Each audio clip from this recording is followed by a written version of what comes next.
LeBron wins his ring, and I got doused with champagne by LeBron, after the title, because he had nobody else to celebrate with, Ben. Like, he was looking for somebody to spray champagne on, and I was the only person around, right? So you get these kinds of moments where, that's never going to happen in a normal year. And, I really treasure that experience. It was super challenging. When I was down there, we were isolated for an extended period of time with a quarantine right at the start to make sure everybody was healthy. We had to be tested every single day. From a dietary standpoint, just with the stress and the isolation. I mean, I put on weight, during that experience because, it's just hard to stay in shape. We couldn't drive. We couldn't leave campus by ourselves. Everything had to be shuttle buses. It was intense. Not everybody made it. Some people went home early. Some people showed up late. I mean, it was a real grind. And so from that standpoint, it's sometimes it's the biggest challenges are the ones that you cherish the most, and I think that's the case for me. Welcome to the Raw Facts podcast. I'm your host and producer, Ben Arthur, joined by a special guest, Ben Golliver. He works for the Washington Post. He is a national NBA reporter for the Post. He's someone I go way back with, probably about 8 years since I was a college sophomore or junior at the University of Portland. Someone who's very helpful and integral to me to just really getting in the industry in the first place, giving me a lot of pointers. I think I sent him my resume and he read a lot of my early stories. But he's one of the best reporters and storytellers I know, especially on the NBA side. Ben, it's so good to see you. It's been a minute. How's everything going? Things are great. I'm going to give your listeners some raw facts about you, though, because I remember one of the first times I met you, I had a really busy afternoon, and so I asked, "Hey, man, I got to do some exercise. I got to get my daily walk in. Would it be cool if instead of getting coffee, you go for a walk with me?" And sure enough, you're scurrying. I think I'm a little bit taller than you. I got the long legs for the walk, but you were scurrying right after me. You had the devotion. You were ready to ask me whatever questions you had on your mind about career-oriented stuff way before most kids your age are even thinking about it. So I hope your listeners know that you've been devoted to the game and trying to improve your craft and break in and do a great job covering sports way before most people. I mean, I always saw that passion, that devotion from you. So it's so cool to be here and talk after all these years. I mean, I feel like we're swapping war stories now, man. It's really, really crazy how it all kind of comes full circle and whatnot. But thank you for those kind words. And again, really appreciate you coming on. And so let's kind of dive into this, right? So you're from Oregon, you're from the Portland area. What do people need to know about your background to understand who you are as an NBA reporter today? Well, hopefully the writing will speak for itself. You never want to have to give people like a 2 hour download just to be able to process your work. I'm trying to be as accessible as possible, whether that's on podcasts or in the written form. Typically I want the story to be the players, the coaches, the executives, the teams, as opposed to myself. But I think for people who love basketball in particular, they're going to see somebody who was kind of raised on basketball, surrounded by basketball culture, and somebody who just has a huge passion for it when they read my work. I was born and raised in Beaverton, Oregon, which is obviously world headquarters of Nike. So I was getting all that Michael Jordan propaganda pumped into my bloodstream from a very, very early age. And growing up with the Rip City Blazers in the early 90s, plus Michael Jordan kind of at his peak. I mean, those were my formative years. So I'm collecting basketball cards. I'm bringing the Michael Jordan Valentines to school for Valentine's Day. I'm rocking the Air Jordans. I was born the same year as the Air Jordans were. So, if I look through the family photo albums, if I'm wearing the 8s, I know I'm 8 years old. If I'm wearing the 11s, I know I'm 11 years old. And I think that was, kind of a big passion point for me with basketball was, just the exposure to who I consider to be the greatest NBA player ever, right at the right time of my life where I was kind of looking for someone to explain, how sports should work, what are competitive values, what does it mean to show up every single day for your teammates, what's it mean to be a complete player, what does it mean to be high IQ and play both sides of the court. I think Jordan represented a lot of those things, and that was, kind of my launching pad into being interested about the sport. I think beyond that, when I went to college in Baltimore, I had access to the Wizards down the road and the 76ers up the road. So I got to see Allen Iverson do his thing in front of a crowd that just absolutely loved him in Philly. And that, continued my love of the sport and kind of kept me involved in it. And when I graduated, I moved back to the Portland area, and the Blazers were actually at a really low point, and I was able to get season tickets for cheap because nobody was going to the games. They were terrible, and I remember going to some of these games and just I have the whole section to myself practically. I couldn't even give them away to my friends who wanted to watch the games. But in 2007, 2 years after I graduated, they won the rights to the number one pick. It was the Greg Oden draft, the Kevin Durant draft. And for me, just kind of sitting in an office, just working a basic marketing job, it was like a lightning strike moment. I was like, oh my God, I've been somebody who went to school for writing. I've always loved writing. I've always loved basketball. I never took a journalism class, but like I knew Portland was about to be like the center of the NBA universe for a little bit because this was such a hype draft. I said, look, I need to write about this. I need to find an outlet. So I just started a blogspot site called Draft Kevin Durant and tried to convince the Blazers to take KD. I failed miserably, but I convinced myself that I was right and that they should have followed my advice. And one thing led to another, and that really helped me get my foot in the door. So I think people, who are reading my work, hopefully they sense that passion, in terms of just being driven by a love for the sport, a love for great players, a love for guys who do things the right way. And that's really kind of how I snuck in, as a very untraditional path. Guys like you who are writing for the student paper and producing your own podcast in college, you're doing it 5, 6, 7 years ahead of the curve, for what I was. So I was a little bit of a late bloomer, but it all worked out. Now, Ben, for you, I mean, covering that era of the Blazers, right? Late 2000s, early 2010s. I mean, that's, as you said, Greg Oden, but like Brandon Roy was in the picture.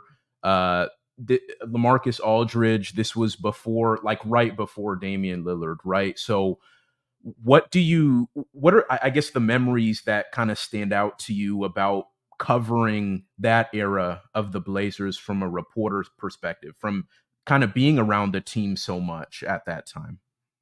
Well, I felt like I needed a medical degree, man. I think that team set a record for MRIs, bro. I mean, I've never seen anything like it before, since maybe you have in the football world, because the injuries do kind of pile up and the rosters are so big. But I think one of the most memorable moments for me with Brandon Roy was kind of the high and the low. I felt like he was the soul of that team. So you get him in the playoffs against the Dallas Mavericks, and he has that incredible game, kind of lead a comeback in the fourth quarter, and he's walking, he's basically on one leg, hustling back from knee surgery. And I have never heard that building, the Moda Center or the Rose Garden, I've never heard it so loud. I mean, I was typing on my laptop, and I remember just like quotes from Brandon Roy were getting retweeted so much by Blazers fans that my computer got hot. Like it couldn't handle all the action and it was just shutting down. So I had to like close every program to try to even write my game story because it was like that level of intensity. And then meanwhile, above where we're writing in that building, you could hear fans 2 hours after the game. They're just going in circles around the building chanting, "Let's go Blazers, let's go Blazers." I mean, it just filled the whole city with so much pride. Like the team was back. Brandon was going to carry the day. He was sort of like the Blazers version of Kobe Bryant. Like he was going to be the guy who was the savior.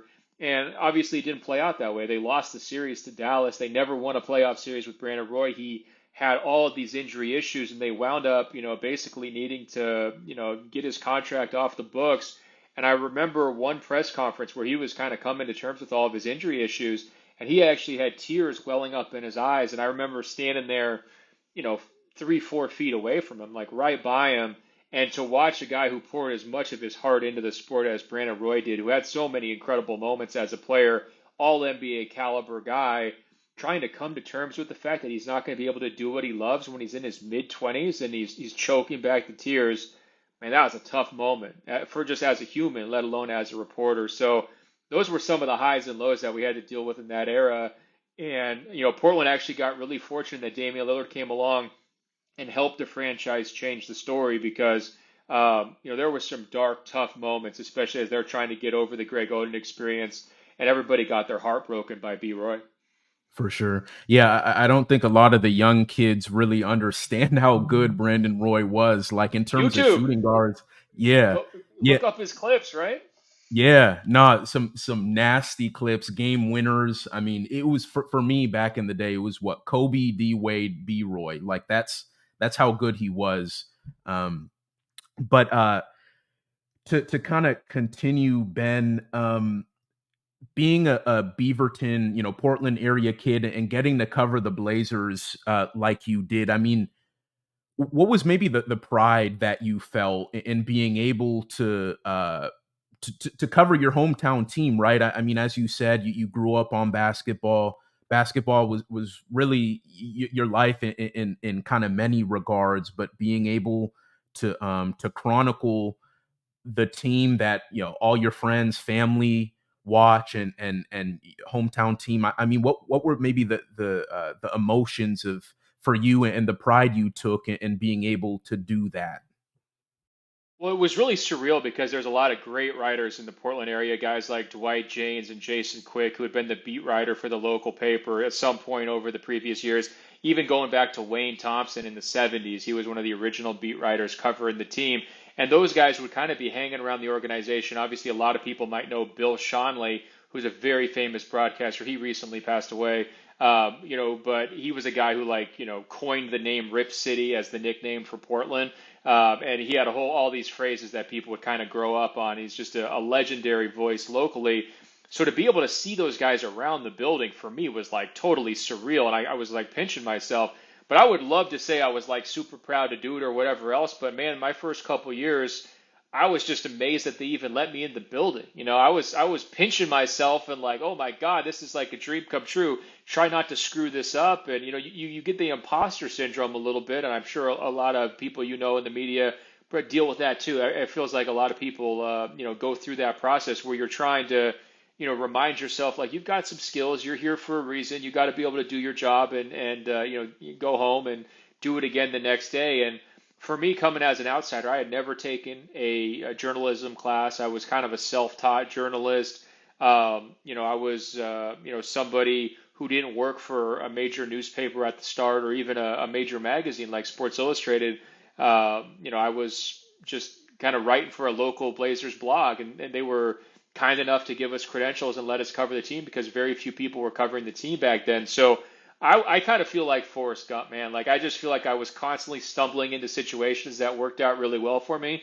And getting my start in Portland was one of them, but I definitely never took it for granted. And I'm proud to say I'm from Portland just because there's so many great writers from that area.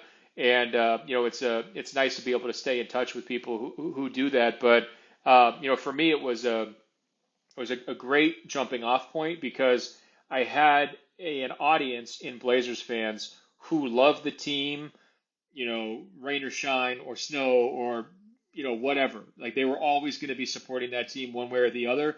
And especially when you're a young writer or a young media person, I think the feedback element is so important. I always tell people you should write for yourself or you should podcast for yourself. You should be your own biggest fan and you should pursue your own passions and do it because you love it, not because of what anybody else says. But at some point the rubber meets the road. You got to know that what you're doing is kind of connecting with people, and what was so great about Portland was that the connections were instantaneous. I was kind of embraced by the readers of that website. I mean, they understood that I had a real passion for basketball, and I was going to give them some inside looks at how the Blazers operated. I was going to give them comprehensive coverage of every game. I was going to give them the post game transcripts so that they could kind of ruminate on what the coach said. And that really carried me through a couple of years because I wasn't making barely any money those first couple of years covering the Blazers. It was kind of a passion project, a side hustle, like people might call it now.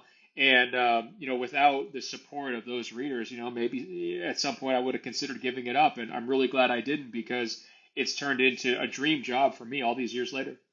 And Ben, going off of you talked about how I mean you didn't have really any formal training, right? Like you didn't have the school newspaper to kind of uh, get those reps. Like you kind of started your own blog and whatnot. So I guess for those who may be listening who don't have that formal training like you did, um, what advice in the current landscape would you give them to get in when there maybe isn't a defined path for them to kind of break in without having that background of formal journalism training? Well, I think now is the best time to be able to be in sports media, maybe without a traditional background, because you can fire up your camera and be on TikTok and give your takes and post it live. And if you have a good take, the algorithm's going to find it and people are going to run with it, right? Similar deal with like Instagram Reels or Twitter.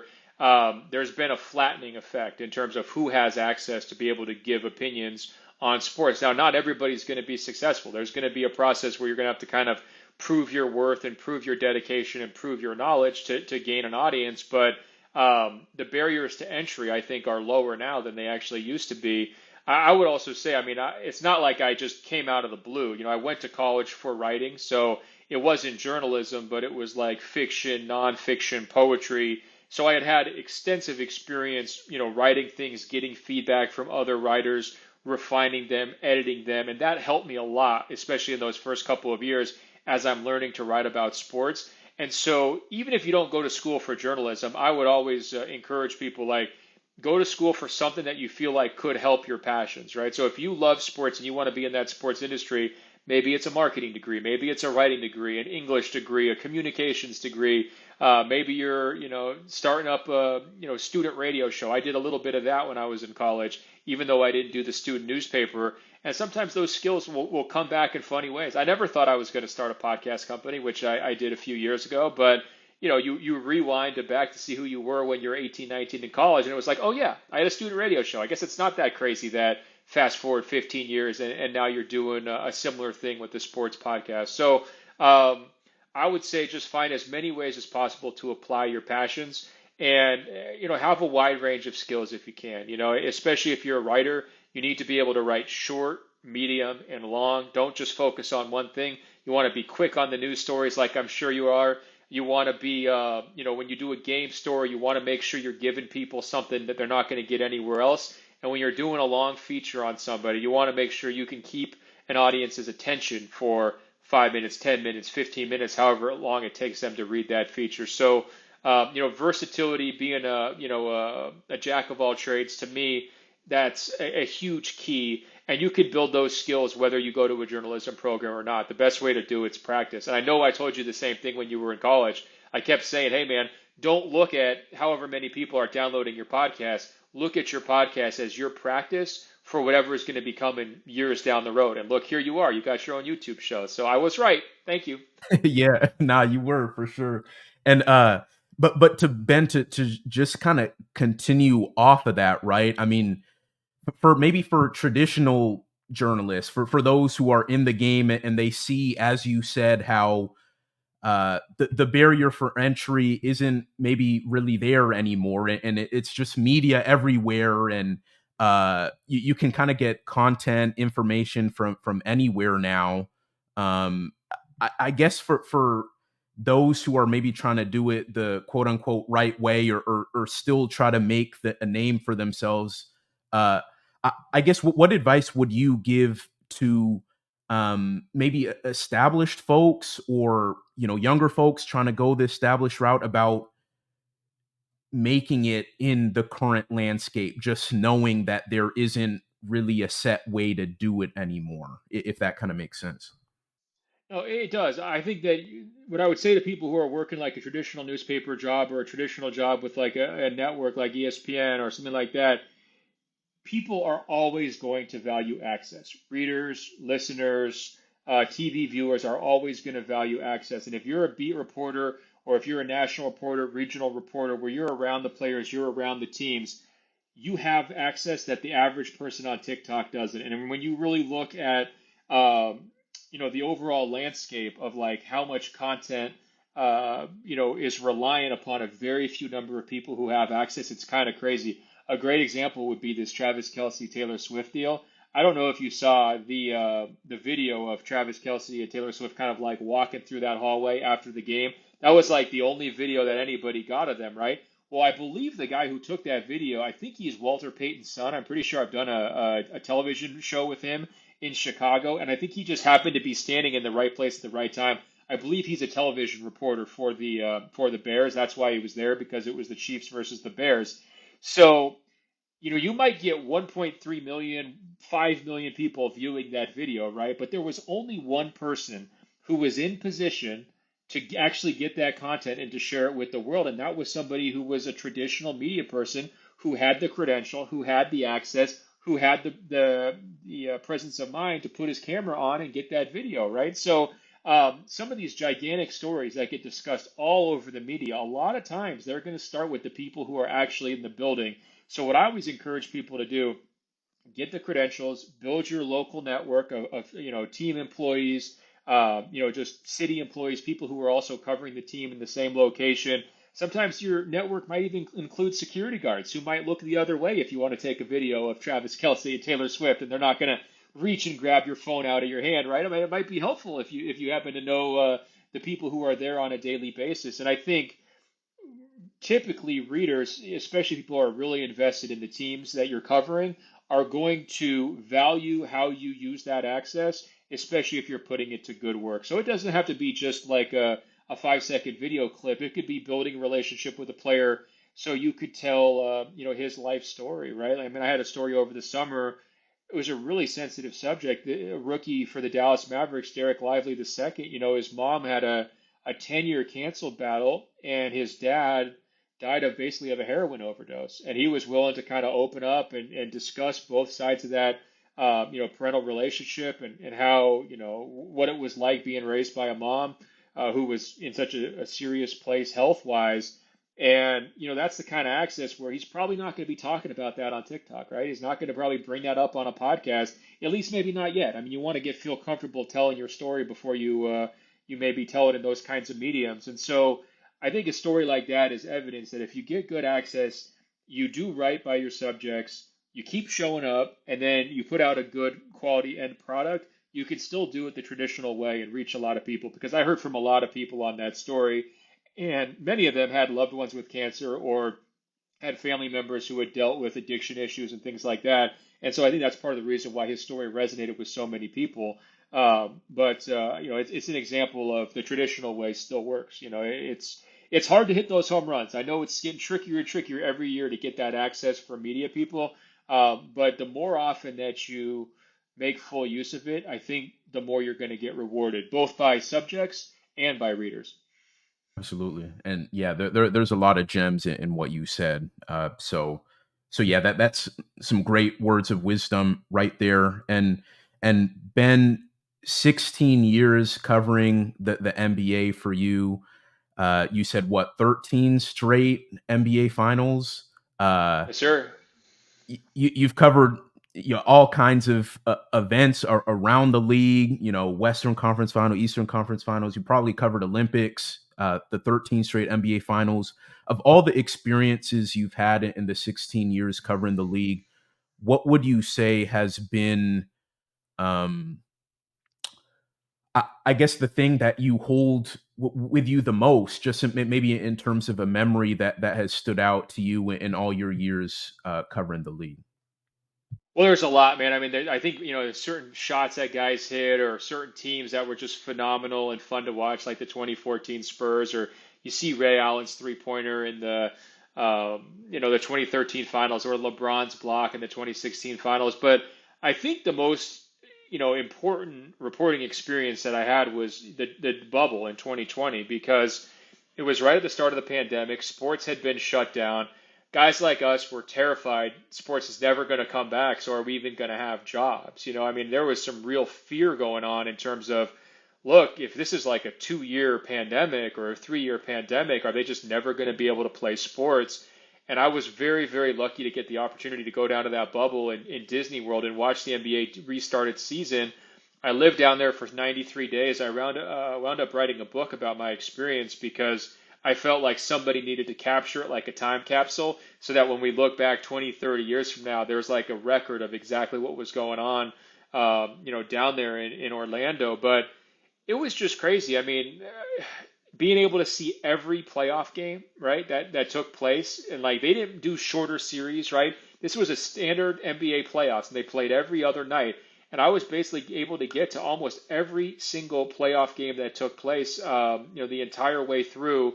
It was just wild, and it's a once in a lifetime opportunity to see guys like LeBron James, Giannis Antetokounmpo, Kawhi Leonard, really big stars up close with no fans, with no need for them to kind of posture about, oh, we're trying to wear certain outfits or look cool for the cameras. Like there was hardly anybody in there, and there were so many memorable moments during the bubble. I mean, the Bucks didn't show up for one of their games, right? They protest the game, so that becomes front page newspaper news, and it's just like stop the presses type moment. LeBron wins his ring, and I got doused with champagne by LeBron, after the title, because he had nobody else to celebrate with, Ben. Like he was looking for somebody to spray champagne on, and I was the only person around, right? So you get these kinds of moments where, that's never going to happen in a normal year. And I really treasure that experience. It was super challenging. When I was down there, we were isolated for an extended period of time with a quarantine right at the start to make sure everybody was healthy. We had to be tested every single day. From a dietary standpoint, just with the stress and the isolation. I mean, I put on weight, during that experience because, it's just hard to stay in shape. We couldn't drive. We couldn't leave campus by ourselves. Everything had to be shuttle buses. It was intense. Not everybody made it. Some people went home early. Some people showed up late. I mean, it was a real grind. And so from that standpoint, it's sometimes it's the biggest challenges are the ones that you cherish the most, and I think that's the case for me.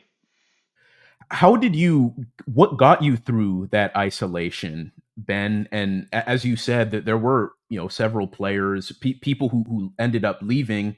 Um, you stayed in it the whole time. What was maybe the key for you to mentally be able to, even though it's the opportunity of a lifetime, right? With in terms of the access and your proximity to the players and the teams you're covering, but mentally getting through that. What I mean, how did you do it? What were the things that helped you get through that experience? It's a great question. I mean, for me, I'm a big routine guy anyway, so I was able to kind of build a very strict daily routine of just here's when I'm going to go watch these games, right? Here's how late I'm going to stay up writing about them. Here's when I'm going to get my daily walk and my daily exercise in. Here's when I'm going to go get tested. Here's when I'm going to have my lunch and dinner. So to me, like my brain really wraps around the routines, and so it was the most routine lifestyle you could possibly imagine. Every single day felt the same, day after day after day, and part of that appealed to me. I think another part of it, though, was the idea that we had access to the best healthcare anywhere in the country. It's like nowhere else are you living in a little bubble where people are getting tested every single day. I was really concerned just for health reasons about the coronavirus. So, after a couple of weeks, realizing that the bubble was going to work and all the testing programs that they had set up were good, I was like, this is the safest place to be. Everybody thought we were going to go there and die. I remember doing so many interviews when we first got there where it was people were just like, almost anticipated there's going to be an outbreak. This is not going to work. How long do you think it's going to last? Those were the kinds of questions. But after 2 weeks, when nobody got sick and there wasn't even a single positive test, it was clear that their program was working. And I felt really safe actually for most of the time down there. And because we didn't have a vaccine yet, that was a real benefit to me because I'm like, look, there's definitely a lot of claustrophobia going on. You're feeling kind of cooped up. You'd love to go for a drive, get some fresh air, just have a change of scenery, right? But on the plus hand, at least you're healthy. And I think for me, just being a guy, like I said earlier, who loves basketball, once we got to the playoffs, they had to do some regular season games first, but once we got to the playoffs, and it's like LeBron versus Dame in the playoffs, right? Then it's like Anthony Davis versus Joker in the playoffs, or it's Russell Westbrook, James Harden versus LeBron, right? And then it's LeBron versus Jimmy in this like 15 round heavyweight battle in the finals. Like those matchups, to be able to be one of the lucky few people to see that in person, those days actually wound up going pretty quickly because you just feel like it's sort of like you're getting a private showing, at a movie theater or like a Broadway show. Like everybody's just doing it. You're like one of the 20 lucky people who gets to see it. So, it was hard. I don't know if I'd want to do another 93 days if I didn't have to, but I mean, if you just said, look, you have to do it again, I would sign up. I'd do it because it was very rewarding. What was it like leaving the bubble after 93 days and re-entering the world? I'm curious. What was that experience like? Well, so we had all these different like tracking monitors that we had to wear because they wanted to know exactly where we keep in social distance and where we sneak it into other people's hotel rooms and doing that kind of stuff that you weren't supposed to do. So my vivid memory was I hopped in a car to go to the airport and I started taking off all these tracking monitors that I'd been wearing basically for like 3 months straight. And some of them, they were like with your credentials. So anytime you were going in public, you had to have your credentials. So you might as well have just like taken a shower with it on and slept with it on because you're just wearing it all day, every day, right? And I remember like taking those off and feeling like I was naked in the back of the car. It was like the weirdest feeling of like, oh, these things have like been a part of me. It was like I was like ripping one of my arms off or something like that. It was really, really weird, man. I'm serious. Like it was really strange. So, you know, sometimes people will say like I've heard women say they don't like to take their wedding ring off because they feel like really uncomfortable if it's not off. I think that's like the closest comparison that I could draw to that. So leaving it, you know, it was that initial jolt of you know, just the disorientation of like just, you know, not having to go through all the procedures that we were going through, and then going to the Orlando airport. And keep in mind, we had been like perfectly socially distanced almost the entire time. Everybody had to wear a mask. Like it was the most careful rules you can imagine in the bubble. But in Florida, they were just like, what pandemic? You know, they didn't really care that much. So you get into Orlando, it's like not really masks. Everybody's crowded around. The TSA agents like patting me down. And I was like kind of geeking out a little bit because I hadn't had a lot of human contact, you know, like just in 3 months. And, you know, they're patting me down looking for God knows what. And I'm just like, oh, this is really, really uncomfortable. So there was definitely an adjustment period coming out of it. But I'll say this, I mean, as soon as I got out of the bubble, you know, within like a week or two, I started really writing my book, and I spent basically the next 3 months writing my book, just kind of like nonstop.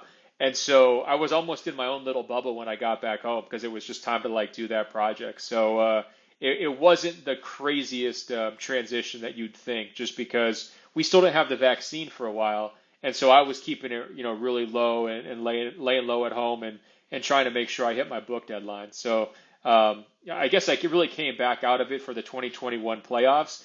And at that point, COVID had really subsided because a lot of people got the vaccine. And that was a fun playoff run, man. You had Giannis win his first title, the Nets series with the Bucks, and I remember those as some really good times where it really felt like we all got to get back to normal. But you know, that was almost a year after the bubble started, so it took a while.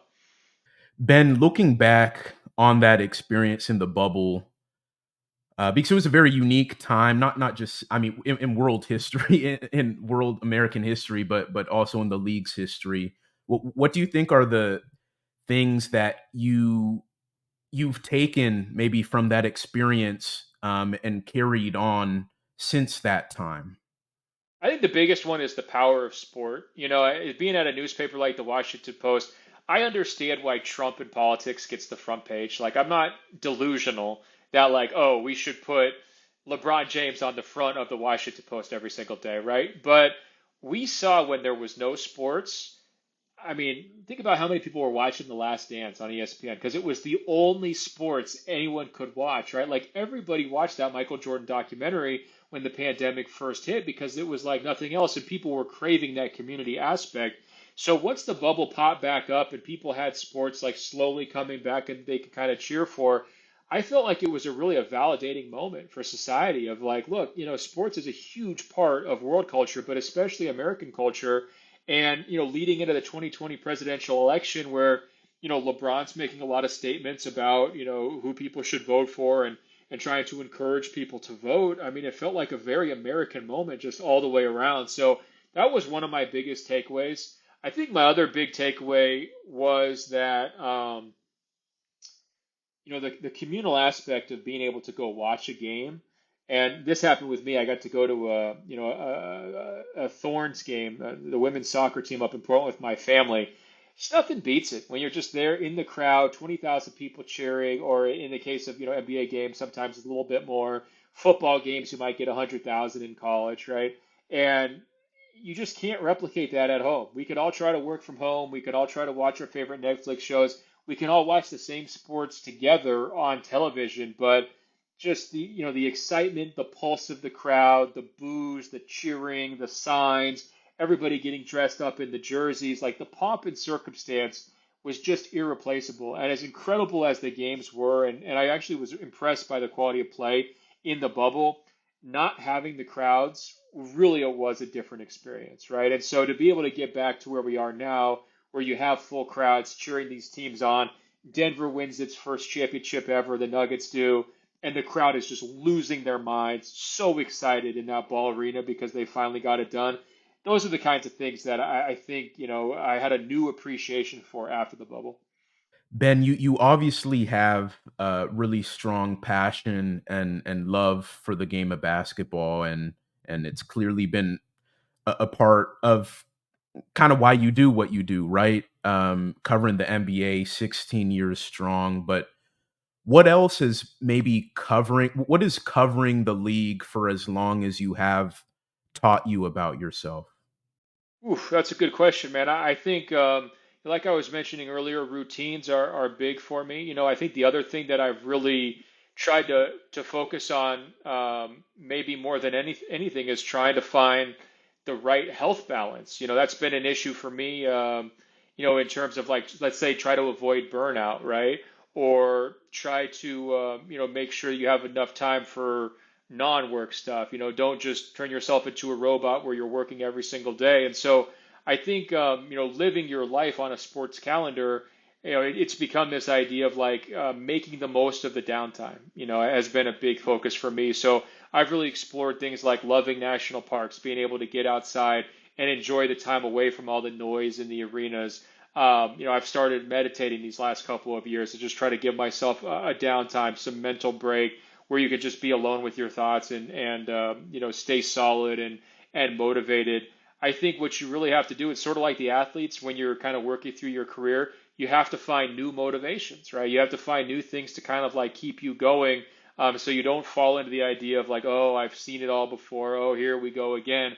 You really want to kind of keep those negative thoughts outside of your head. And so, for me, the best way to do that is to stay as engaged as possible year round, right? So to follow this stuff as closely as you can, to take some moments to yourself so you can reset and you don't burn out. And then, when you dive back in, like we're about to dive back into a new NBA season right now, is to search out the stories that you're most passionate about and follow those ones, right? So for me, my hope is I'm going to see four of Victor Wembanyama's first five NBA games. I love watching this kid play. I love how he carries himself. I don't know if it's going to work or not because he's so tall and he's so thin, but it feels like it's one of the biggest stories in the NBA right now, and it's just rich material. So I want to make sure I'm there, and that kind of gets me going. Another good example of this is, not being afraid to spread your wings a little bit. I always considered myself an NBA only guy, and actually, when I interviewed with the Washington Post, they asked me during the interview, like, would you ever want to, like, jump a beat? Like, would you ever want to, like, come and cover politics? Because I think a lot of people ultimately do come to the Post because maybe that's their end game, right? And they're just like, hey, I want to go cover politics. And I looked at them straight in the face. I was like, guys, I don't care about anything but basketball, bro. Like, that's it. Like, I'm not going anywhere. And they were kind of cracking up because I don't think that maybe a lot of people say that, right? But for me, spreading my wings has meant looking more at the women's college game with Caitlin Clark, or looking more at the WNBA, looking a little bit more at the men's college game, always staying locked in on international prospects and the teenage guys coming up. And I was lucky to do a big feature on Caitlin Clark. I went to go visit Iowa back in January, spent like 3 or 4 days around their program, and we put the story out right in time for March Madness. And I'll tell you what, that was my favorite story of the entire year. It had nothing to do with the NBA, although I did talk to a couple NBA guys about her because she has a lot of fans in the NBA.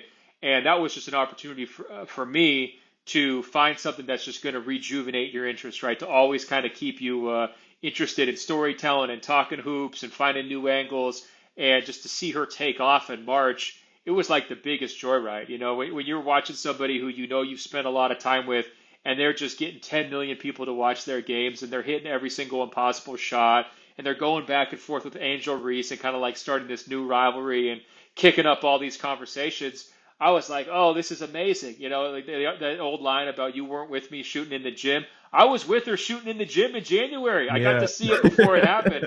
And it Yeah. was so validating and so inspiring. And I'm always looking for stories like that because that's what you're going to remember. That's what's going to get you out of bed in the morning. And Ben, to kind of wrap up, I wanted to do kind of like a rapid fire uh, for you because as we know, the NBA season is right around the corner, training camps and whatnot, and so I wanted to get your preseason picks for a slew of categories. So I hope you're ready. Uh, so I'm ready, but here's my disclaimer though. This is like the craziest year. It's so much parity. If you look at the offseason, none of the good teams got better and all the bad teams got a little bit better, right? So the NBA is kind of getting towards like an NFL model where it's like any given Sunday. They're not quite there yet, but they're working that direction. So it makes the prediction game so hard. But bring it on. I'm ready for you. But I'm going to say that as my disclaimer up front, okay? no, I totally feel that. Like this is the first year probably in my entire life of watching basketball where I'm not confident about any choice about like for an NBA champion, for instance. And that's actually my first question for you. Uh, who's the 2024 NBA champion as of right now in your head? I mean, I think you have to give credit to the Nuggets and say, look, you get to come into the season as the favorites. But the last team to repeat was the Warriors in 2018. So this is what I mean. It's like a golden age of parity for the NBA. There's only been three teams in the last 20 years to repeat: Kobe's Lakers, LeBron's Miami Heat, and then the KD and Steph Golden State Warriors. And if you look at the Nuggets and you say those guys aren't on the level of those three teams, I would agree with you. But they got the big dog right now, who's Joker, who had an incredible playoffs. It's so much fun to watch him play. He plays the right way, and I hope players of all sizes and all positions watch the Joker and learn from how well he moves the basketball. So I'm going to give them that credit, but I would say if it's Nuggets or the field, definitely take the field. That's fair. That's a good choice. Who is your sleeper team for the upcoming year? Oof, sleeper team's a tricky one. Um, I think you can't call them a sleeper because they're the Lakers, right? And they're always going to have the most hype and the most discussion and everything like that. But if you rewound 12 months to where they were with Westbrook and how everybody just thought that team was dead in the water and LeBron was washed and AD is always injured, they're never going anywhere. They have really done an amazing job of resuscitating and kind of coming back to life. But I think in the spirit of the sleeper, I wouldn't call them contenders, but I think the Oklahoma City Thunder. You look at Shea, he's ready to break out and take another step forward. They're getting Chet Holmgren back. They have an amazing culture. They max out every summer. And so if you're saying like who's the next Sacramento Kings, a team that could really like jump into the playoffs and make some noise, because Sacramento was kind of the sleeper last year, I would probably say OKC. But the Lakers, I mean, I think everybody always tries to force them down your throat, especially on TV. They're always talking Lakers, Lakers, Lakers, Lakers, but this is the first year since the bubble year and where I really feel like they have a chance to do it. When they came in after the bubble, they were so tired. They had such a short turnaround. It felt like their season was almost over before it started. This year, they feel like they have the pieces. They can make a deep postseason run. They got some help for LeBron, and they're going to be in good shape. So, not exactly the answer to your question. I think OKC is a pure answer, but I'm in on the Lakers this year.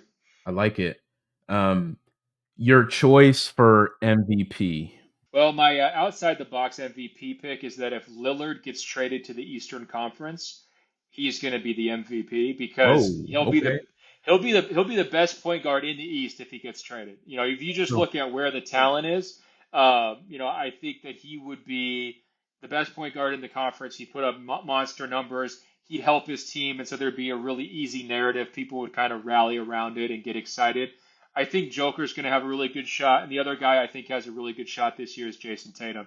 He's been building up year by year in terms of filling himself out as a scorer, getting to the free throw line more often, doing a little bit more going to the rim. They've had some real changes around him in Boston. So if Boston is back in the mix as one of the top teams in the Eastern Conference, I think Tatum's going to get a lot of the credit. So I think, my two less bold answers besides Lillard would be Joker and Tatum. that's a good one. I'm just going to put out there that I have Anthony Edwards as my dark horse because Okay. he's kind of on the ascent, right? And I know USA Basketball didn't do their thing, but what he showed in that environment with a bunch of alphas, that he was kind of the one, and he's starting to hit that point where he's getting closer to his prime years. I think he could take off for the T Wolves, but those are good picks. Um, all right. Defensive player of the year, your choice for that. It's always a tricky one, man, because what we're seeing lately is guys don't play enough games. So the NBA actually tried to put in a new rule saying you can only win this award if you play a certain number of games. And you look at last year, like Jaren Jackson Jr., Anthony Davis, those were two of the best candidates, and neither one of those guys played really all that many games to like really truly earn that award. Um, I think if I had to choose one guy, I'd probably look at Evan Mobley. For Cleveland, he's a really talented defensive player. He has a huge impact when he's on the court, and that's a team that kind of got punched in the mouth in the playoffs by the Knicks. So they should come back motivated. Now, I don't know why Mobley didn't play for USA Basketball because they needed him. They needed more big guys, but I think he's got the kind of versatility who's going to be able to make that happen. A sleeper pick would be Wembanyama because this guy's gonna block 3 shots a game, even if he's not awake. He's that long. I mean, and watching him play a few times, he loves to play offense a lot more than he loves to play defense. But he's so tall and so long, he's actually better on defense than he is on offense, even though he doesn't love it. He's kind of a gunner. Like he really likes to have the ball and like do his thing, but he's just got this crazy body that's going to allow him to be a big defensive player. But he's young. He's going to get into foul trouble. It's going to take a couple of years to adjust. And I think Mobley's right in that sweet spot where he's still young enough to play super hard every single night, but he's experienced enough to play smart, to stay on the court, to do all the little things. And I think a lot of the voters are going to respect that. That's a good one. Most improved. Man, this is like the worst award, because it always goes to guys who like you kind of know we're going to be good anyways, and then they just sort of like break out in like their second or third years, and they just score a bunch of points, and then everybody gets really excited about it. So I'm almost going to boycott this question. I think like for example, who's a guy like Anthony Edwards would be like a guy who gets like thrown in past years to most improved. And I'm always looking around saying he was the number one pick in the draft. Like he was supposed to be good. Like we thought he was going to be good. What are you talking about? But last year, Lowry Markkanen improved a ton. He had this big mid-career breakthrough, and I never saw that coming. So I guess whoever the next Lowry Markkanen is, who I'm going to vote for. But your guess is as good as mine. Do you have any favorites? Oh, that's a really tough one. I think I don't know, maybe Jordan Poole. Just because of the situation he's going to be in Washington. I mean, he's flashed. I mean, he had some really bad moments last year, but I think he does. I think he does have all-star potential, and just being in the environment he's going to be in DC, like he could really be like that number one guy, and I think his numbers and whatnot could just explode. So for that reason alone, I would maybe put him up there. But yeah, that is So that's a great pick because he's going to have huge numbers. He's going to have the rock. They're going to let him do whatever he wants. I thought of one though for you, Cade Cunningham. Obviously, and it's kind of the same deal as Anthony Edwards. Like, as a former number one pick, he's going into like year three. They get thrown into these conversations like you were supposed to be good, right? But he was injured basically all of last year. He is a really talented player. Big physical lead guard, great passer, plays the right way, but he can score a little bit himself. And Detroit was so bad without him that if he comes back and they just win, say like 5, 7, 8, 10 more games than they did last year, it's going to be a really easy narrative for a lot of voters. So push comes to shove, I'm saying Cade Cunningham. okay. That's a good one. Um, I'll do two more. I mean, there's so many different awards, which I don't think we necessarily have to go through. But rookie of the year.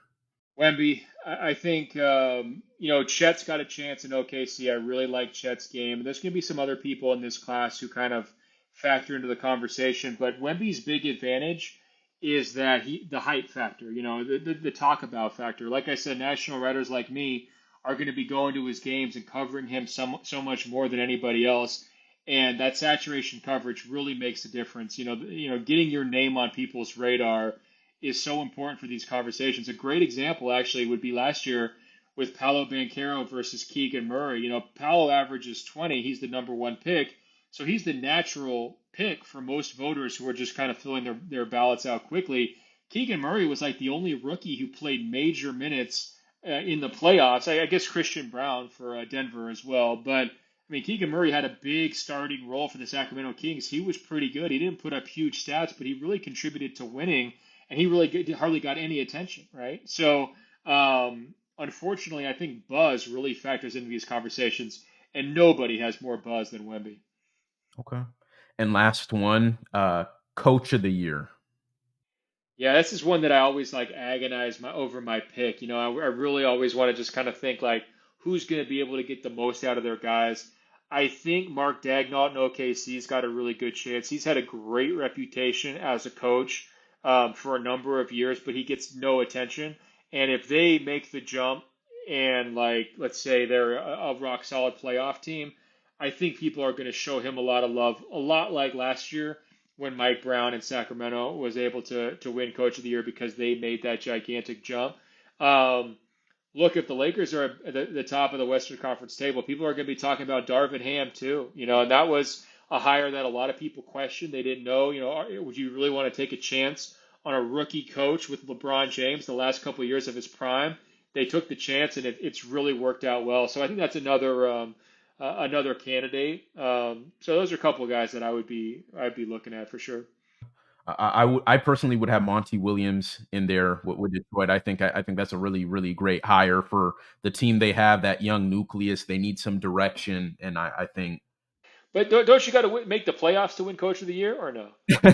yeah, no, you do, and Detroit probably doesn't. I mean, yeah, it doesn't look good for them now, but I'm just thinking. Well, here's the thing, though. The thing about your picks, I think you're going to be proven, right? It's just going to take like 2 years. Like Ant-Man's going to get there, but you're just early, Ben. And I Yeah, think no, Monty that's a good way to Williams, put it. Soften he, the blow. he's gonna Yeah, he's gonna no, he's gonna get Detroit, into a better place. But I think it's probably going to take them 2 years. They really need Cade to be out there every single night to help build their identity. But they won 17 games last year. If they won 27, 32 games, even if they missed the playoffs, but they win 15 more games with Monty, that's a case, and then hopefully you can kind of build from there and take it the next step in 2025.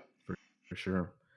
Well, Ben, this has been great. It's gone a little bit longer than I anticipated it to, but it's been so awesome to kind of hear more about your story and your experiences covering the league. And I'm so grateful uh, for. I mean, you've done, you know what you've done to kind of help me in my career and whatnot early on, but just to have you on the show and hear more about your story and to spend 50 minutes of your Tuesday with me on this platform. I'm really grateful. So thank you so much for joining me. Oh, it's my pleasure, man. But I'm going to ask one thing in return. You got to drop some career gems and wisdom on me. I mean, what's something that you've learned here over the last 5, 6, 7, 8 years that you feel like I should be like keeping on the front of my mind? Because I know you've got some lessons. I know you've had a number of different experiences already in your career. So hit me with a jewel of wisdom on the way out. Wow. Okay, turning the tables. I like it. I like it. I would say, I mean, relationships, man, that they are so important, and I think something I've just noticed, like I think as reporters, we need to do a better job of getting to know the people we cover instead of always just like going up to someone, stuffing a recorder in their face and asking them questions, sometimes being very critical of them. It's our job, right, to ask these questions. But whenever we get those opportunities to just say, "Hey, how you doing?" My name is, because a lot of them don't know our names in some situations, especially in the NFL where you have such a big team. Um, but I think as reporters, we need to do a better job of just talking with guys, chopping it up, going up to them, not needing anything, just so who they know who we are, so we know who they are. Um, because I think coverage of the league, coverage of sports would be better, and then I think also the obvious tension we see between professional athletes and media wouldn't be as bad as it is now. If if we have to take some accountability, right? I think if just putting more effort into the actual relationships, especially with the players and whatnot.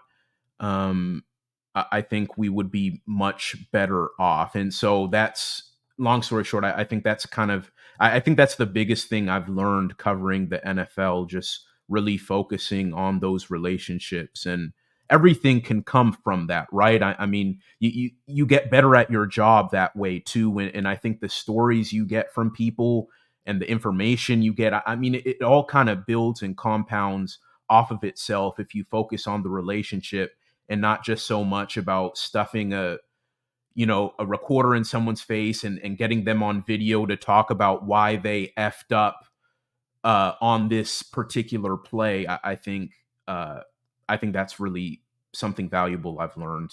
No, it's a great lesson. I mean, you got an old soul. You know, the guys back in the 70s would always talk like sometimes they're flying on the team planes. That's the kind of access they had, and they're getting to know people that way. And I remember even when I was first starting to cover the NBA, when the Sonics came to town to play the Blazers, there was one game I actually got a one-on-one with Kevin Durant, if you can believe it, because there was just no other reporters there. And those days are long gone. You know, I mean, you're really going to fight hard to get a one-on-one with any NBA star these days because there's so much restrictions to the access and there's just so many reporters and people covering the sport, so it just gets trickier and trickier every year. But you're totally right. I mean, to be a good writer, to be a good reporter, to be a good journalist, try to be a good person first, right? Be a good human first, and be respectful, be fair. Try to build that human bridge when you can, and good stories should come from that. I think it's great advice. Definitely. Well, Ben, this has been great, and for all you listeners out there, thank you for tuning in, for rocking with me, rocking with the show. Please be sure to like, subscribe. You can find the Raw Facts podcast on Instagram and on X as well.